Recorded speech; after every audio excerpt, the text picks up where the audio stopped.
नमस्कार। के हजुरको पिडौला फर्किरहन्छ अथवा फुरुक्क हुन्छ अथवा चाहिँ पिडौला बाउडिन्छ भने आज यो भिडियोमा त्यसको कारण र त्यसका खास कारण र त्यसको विशेष समाधान के हुन सक्छ भन्ने विषयवस्तु थाहा पाउनुहुनेछ। त्यसकारण सुरुदेखि अन्तसम्म कति पनि स्किप नगरिकन हेर्नुहोला। अब बढौँ आजको विषयवस्तुतर्फ। पिडौला चाहिँ विभिन्न कारणहरूले बाउडिने गर्छ।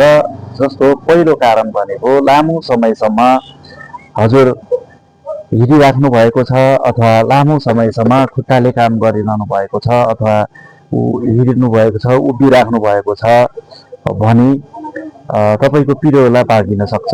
लामो समयसम्म उभिँदाखेरि खुट्टाको नसाहरूमा असर पुग्न सक्छ। त्यसकारण तपाईँको खुट्टा बाउडिन सक्छ। त्यसै गरी पानीको कमी भयो भने पनि तपाईँको पिडौलाहरू बाउडिने, हुर्क हुने, दुख्ने, बटारिने हुन्छ।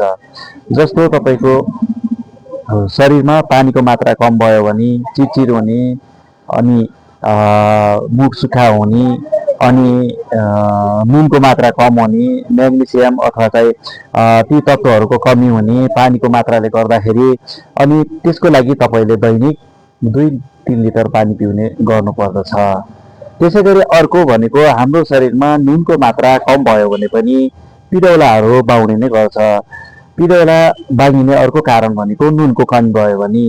नुनको कमी भयो भने म्याग्नेसियम अनि क्याल्सियम, फस्फोरस जस्ता तत्त्वहरूको कमी हुन्छ, जसको कारणले पिडौला बाउडिन्छ अथवा बटारिन्छ अथवा हुरुक्क हुने गर्दछ। त्यसै गरेर अर्को भनेको शरीरमा नसा च्यापिएको छ अथवा नसाको समस्या छ अथवा चाहिँ साइटिक नर्भको समस्या छ भने तपाईँको खुट्टा चाहिँ बाउडिन सक्छ।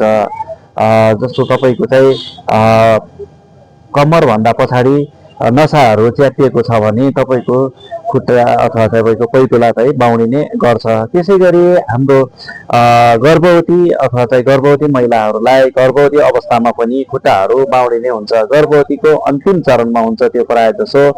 त्यसमा खुट्टाको नसा, पछाडिको नसाहरू च्यापिने गर्छ, थिचिने गर्छ, इरिटेसन हुन्छ, जसको कारणले गर्दाखेरि यो हुने गर्छ। त्यसै गरी अर्को भनेको केही औषधिहरूको प्रयोग, जस्तै ब्लड प्रेसर कम गराउने औषधिहरू अथवा चाहिँ पिसाबको मात्रा बढी लगाउने औषधिहरू प्रयोग गर्दाखेरि पनि खुट्टाको पिडौलाहरू बाँडिने गर्छ अथवा बटारिने गर्छ। जस्तो चाहिँ उच्च रक्तचापको औषधिहरू को प्रयोग गर्दाखेरि त्यस्तो समस्या आउने गर्दछ। त्यसकारण ती बेला बेलामा प्रेसरहरू चेक गराउने अथवा प्रेसर सेरै कम भयो कि भनेर उच्च रक्तचाप कति छ अथवा चाहिँ रक्तचाप कति छ भनेर हामीले बेला बेलामा चेकअप गराउने गर्नु पर्दछ।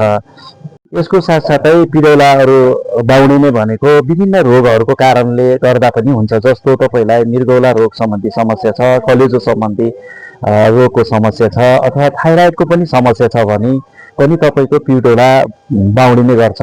त्यसकारण तपाईँले के कारणले भएको छ त्यो कारण पत्ता लगाएर त्यो कारणको रोगको कुन रोगको कारण हो त्यो रोगको कारणलाई पत्ता लगाएर तपाईँले समाधान गर्नुभयो भने तपाईँको खुट्टा को पिडौला बाँडिने अथवा बटारिने समस्या समाधान हुन सक्छ। हवस् त, अर्को भिडियो हेर्न पनि नबिर्सिनुहोला।